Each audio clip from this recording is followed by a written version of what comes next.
नमस्कार and welcome you all to DRX mentor. मैं हूं doctor Jain. Now recently government pharmacist की लगभग 15 पोस्ट पे न्यू नोटिफिकेशन जारी किया गया है। कंप्लीट डिस्कस करेंगे इस वीडियो में। अकॉर्डिंग टू रिजर्वेशन कितनी पोस्ट हैं, एलिजिबिलिटी क्या है, लास्ट डेट क्या रहने वाली है और सिलेक्शन क्राइटेरिया क्या रहेगा, एग्जाम पैटर्न क्या रहेगा, सभी को डिटेल में डिस्कस करेंगे। तो चलिए स्टार्ट करते हैं। बट उससे पहले यदि आपने चैनल को सब्सक्राइब नहीं किया तो चैनल को सब्सक्राइब कर लीजिए, सो दैट आपको फार्मेसी से रिलेटेड जितनी भी इंपॉर्टेंट अपडेट्स है वो मिलती रहेगी।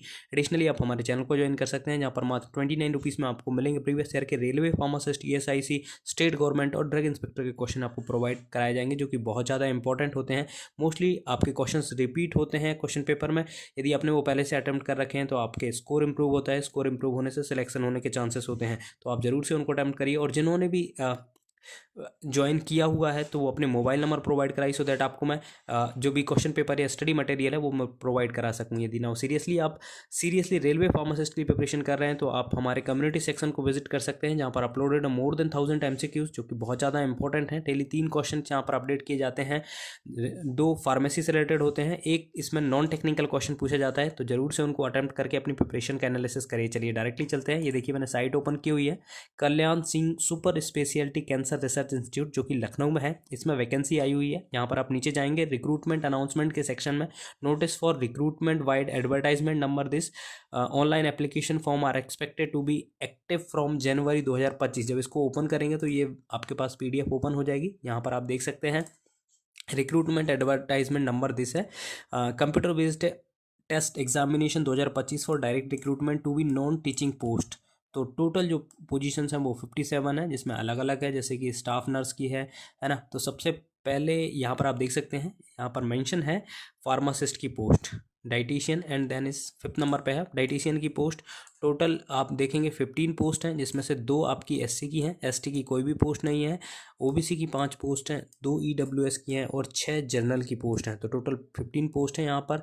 जो सैलरी स्ट्रक्चर है वो लेवल 5 का है, 29,200 आपका बेसिक रहेगा। फिर इसमें TA, DA, HRA, आपको स्टेट गवर्नमेंट के अलाउंसेस, यदि उत्तर प्रदेश में यदि HPCA मिलता है तो वो भी आपको प्रोवाइड कराया जाएगा। तो ये हो गया नोटिफिकेशन वैकेंसी के बारे में। आगे देख लेते हैं। यहाँ पर आप देखेंगे तो जनरल कंडीशंस दी हुई हैं।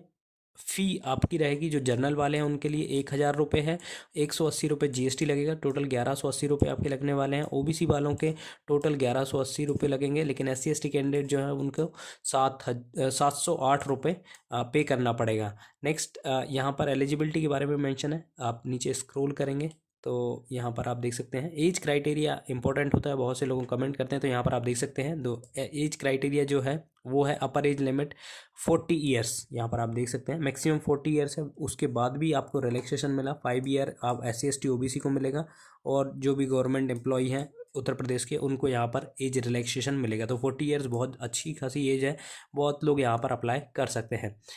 नेक्स्ट यहाँ पर आप सिलेबस की बात करेंगे।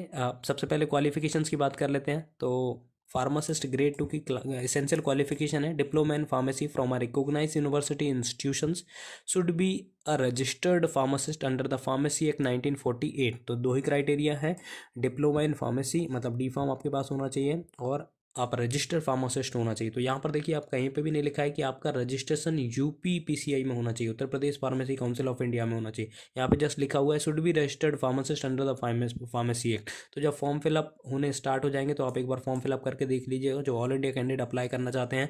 यदि यहाँ पर ऐसा कोई क्राइटेरिया नहीं आ रहा है तो ऑल इंडिया कैंडिडेट यहाँ पर अप्लाई कर पाएंगे, क्योंकि यहाँ पर कोई भी मेंशन नहीं है कि आपको पर्टिकुलरली UPPCI में ही आपका रजिस्ट्रेशन होना चाहिए। डिज़ायरेबल की बात करें तो degree in pharmacy from recognise university, 2 year experience in related field. तो डिज़ायरेबल में देखिए D.Pharm और सॉरी डिग्री इन फार्मेसी वालों को अलाउ किया गया है, तो B.Pharm D.Pharm दोनों ही अप्लाई कर सकते हैं। बट यहाँ पर जिनके पास एक्सपीरियंस होगा उनको थोड़ा प्रेफरेंस मिल सकता है। और यहाँ पर ऐसा कुछ भी नहीं है कि सिर्फ यूपी के ही कैंडिडेट अप्लाई कर सकते हैं, क्योंकि इसमें मेंशन नहीं किया गया है UPPCI का, इसमें जस्ट जनरल मेंशन किया गया है कि pharmacist under the pharmacy act 1948।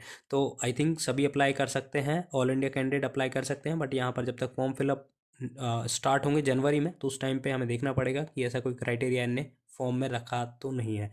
Next इसके सिलेबस स्कीम की बात करेंगे तो यहाँ पर आप देखेंगे सिलेबस स्कीम मेंशन है।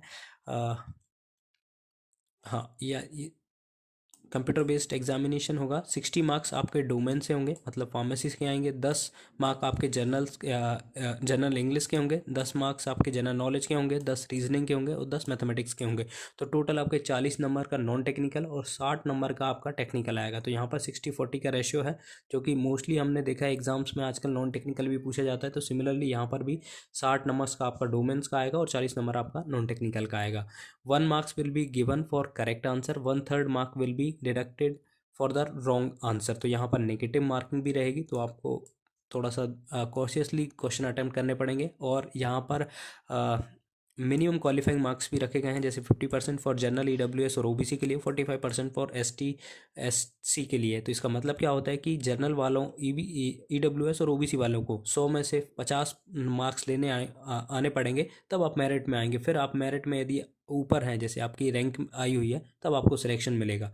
और सिमिलरली SC ST कैंडिडेट जिनके पास 45% मार्क्स, मतलब 100 में से 45 मार्क्स लेके आएंगे, उनको मेरिट में जगह मिलेगी। ये बाकी जनरल कंडीशंस दी हुई हैं, टर्म एंड कंडीशन, जिनको आप पढ़ के इसका फॉर्म फिलअप कर दीजिए। यदि आपकी एलिजिबिलिटी आती है तो जनवरी में इसके फॉर्म फिलअप होना स्टार्ट होंगे। यहाँ पर आप देखिए लिखा हुआ है, online application form are expected to be active from January 2025। तो 2025 में इसके फॉर्म फिलअप होना स्टार्ट हो जाएंगे। आई होप इन्फॉर्मेशन आपको अच्छी लगी तो प्लीज़ चैनल सब्सक्राइब करिए, वीडियो को लाइक करिए, शेयर करें, कमेंट करिए। Thank you.